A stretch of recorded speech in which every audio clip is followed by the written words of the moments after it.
He was actually, he's a famous composer for band, choir, even orchestra.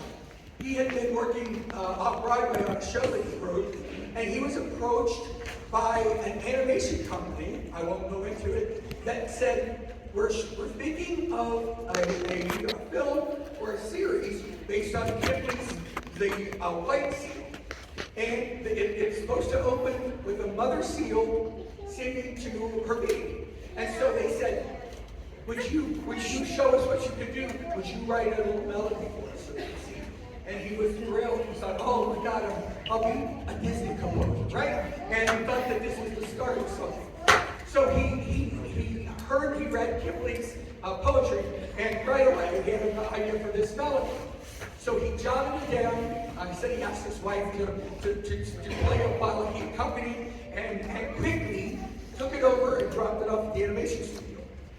For a week, he didn't hear a word, not one word. And he thought, this was I was so fond of this, I'm surprised. I don't know why they didn't like it. So he finally got up the gumption to call the studio and say, oh, can I have another crack at or another bite at the apple? I don't know what's wrong. And they said, oh, we decided to do Kung Fu Panda instead.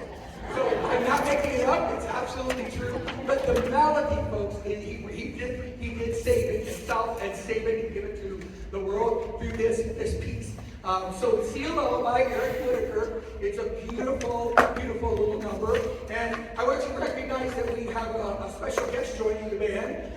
She is the Harrisburg director, Miss Hannah Drake, on piano. So please, everyone. So here is Seal Lullaby.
not asleep, you're asleep.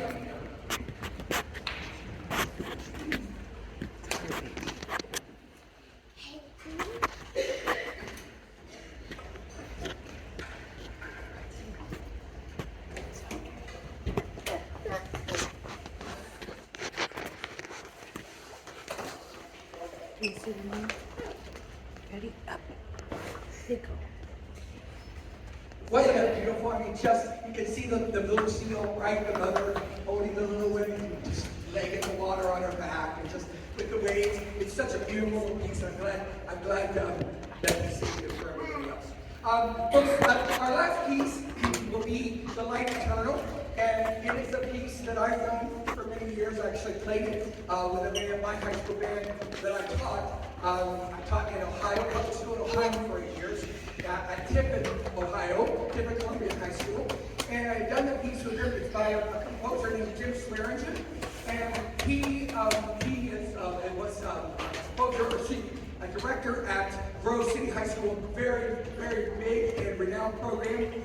He wrote and arranged for the Ohio State Marching Band, and then more recently he retired as director of small college up in Ohio. He wrote the piece after hearing the story during World War II of USS Dorchester.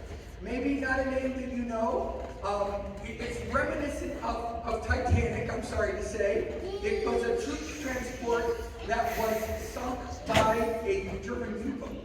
Of the 904 soldiers aboard, 605 perished in the water. And as the lifeboats were leaving, some falling off the boat, some empty, and some soldiers needing to swim, the 4 chaplains that had been aboard gave their prayers for those men. And so it's a very, very moving and touching story that I think needs to be shared. And so the word reflects that. You're going to hear the happiness at the beginning. The ship is on the way. It's left port. Near the middle, things get a little stormy. You'll hear that. You'll hear it as that happens. Things get more dramatic even still. And you're going to hear this section of of these pinging anthems. And that's meant to be the pinging of the radar against the hull of the ship. Obviously, something happens after that. I don't need to describe. I want to give you a heads up too. There is a siren sound that you will hear. Don't leave the building. It's not an emergency. It's not an official emergency. It's us.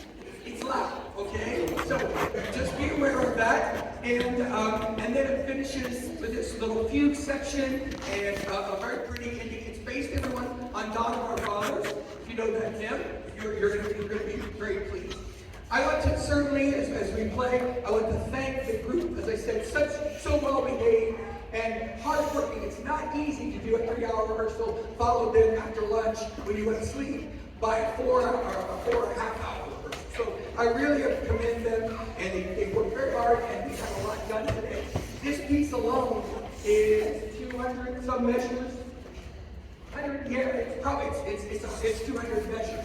I think Swearingen got paid by the tempo changes that he put in the piece because there's 7,000 tempo changes, but that's what they said. Come on. 194. Okay, thank you. 194. I was a little short. But I want to thank Dick Williams, who invited me some time ago to be the director today. I want to thank Amber Nichols. Nick is at Murfreesboro. I want to thank Amber Nichols, my host, and the person who made everything happen today, logistically, at Pinkyville. And then, of course, I want to thank Hannah Drake from Harrisburg, who very graciously accepted my proposal to play the piano part. Of the 11 directors, I'm also very happy to say that I've had 6 of them as students here at SIU. So I want to continue those good feelings, and I appreciate them being here, and they're doing great things with the students. So ladies and gentlemen, without further discussion, wish you a safe trip home. Thank you for letting me be here with your sons and daughters and grandchildren. And here is Jim Swearingen's The Light Eternal.